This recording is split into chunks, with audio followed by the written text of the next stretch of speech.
Ulama yang dianggap sebagai salah satu Ustadz atau tokoh agama Islam pertama yang berperan penting dalam sejarah Indonesia adalah K.H. Hasyim Asy'ari, pendiri Nahdlatul Ulama, NU, organisasi Islam terbesar di Indonesia.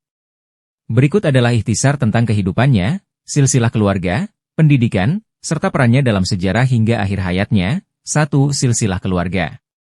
K.H. Hasyim Asy'ari lahir pada 14 Februari 1871 di Desa Gedang, Jombang, Jawa Timur. Ia berasal dari keluarga santri yang terhormat. Ayahnya, K.H. Asy'ari, adalah seorang kiai yang disegani, dan ibunya, Nyai Halimah, berasal dari keluarga ulama terkemuka. Hasyim Asy'ari memiliki garis keturunan ulama di Jawa, dengan kakek buyutnya, K.H. Sihah, dikenal sebagai pendakwah Islam yang cukup terkenal di Jawa pada masa itu. K.H. Hasyim Asy'ari menikah beberapa kali karena sebagian istrinya wafat saat beliau masih muda. Dari beberapa pernikahannya, ia memiliki beberapa anak, di antaranya K.H. Wahid Hasyim, yang menjadi Menteri Agama pertama RI dan ayah dari K.H. Abdurrahman Wahid, Gus Dur, Presiden keempat Indonesia.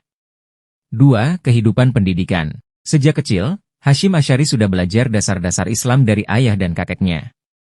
Pada usia 15 tahun, ia melanjutkan pendidikan agamanya ke berbagai pesantren, termasuk pesantren Langitan, Tuban, dan pesantren Kademangan, Madura, yang terkenal sebagai pusat pendidikan agama yang ketat.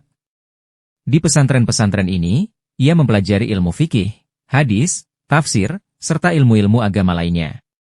Pada usia 21 tahun, ia melanjutkan pendidikan ke Mekah selama sekitar 7 tahun, di mana ia belajar di bawah bimbingan ulama besar seperti Syaikh Mahfudz Al-Tarmasi. Di Mekah, K.H. Hasyim Asy'ari mendalami berbagai bidang ilmu agama, khususnya hadis, yang menjadi keahlian utamanya. 3. Peran dan perjuangan dalam kemerdekaan. Pada tahun 1899, setelah kembali dari Mekah, K.H. Hasyim Asy'ari mendirikan pesantren Tebu Ireng di Jombang, Jawa Timur. Pesantren ini menjadi pusat pendidikan Islam yang penting di Indonesia, dan dari sinilah banyak ulama besar Indonesia dididik. K.H. Hasyim Asy'ari sangat berperan dalam menyebarkan ajaran Ahlus Sunnah wal Jamaah, Sunni, dan mempertahankan tradisi keislaman yang bersifat moderat dan sesuai dengan budaya lokal. Pada tahun 1926, ia mendirikan Nahdlatul Ulama, NU, sebagai wadah organisasi yang bertujuan menjaga tradisi Islam di Indonesia dari pengaruh gerakan pembaharuan yang terlalu radikal. Saat masa penjajahan Jepang, K.H. Hasyim Asy'ari tetap memperjuangkan kemerdekaan Indonesia.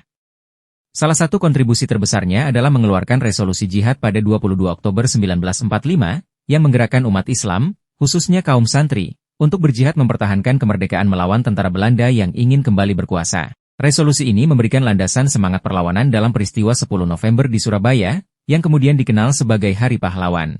4. Akhir hidup. K.H. Hasyim Asy'ari wafat pada 25 Juli 1947 di Jombang akibat serangan stroke. Beliau dimakamkan di Kompleks Pesantren Tebu Ireng, yang hingga kini menjadi tempat ziarah bagi banyak umat Islam Indonesia. Sebagai tokoh yang dihormati, K.H. Hasyim Asy'ari dikenang sebagai ulama besar, pendiri Nahdlatul Ulama, dan pejuang kemerdekaan. Warisan perjuangannya terus hidup melalui Nahdlatul Ulama yang masih menjadi salah satu pilar Islam moderat di Indonesia, serta melalui pengaruhnya dalam pendidikan pesantren di seluruh Indonesia.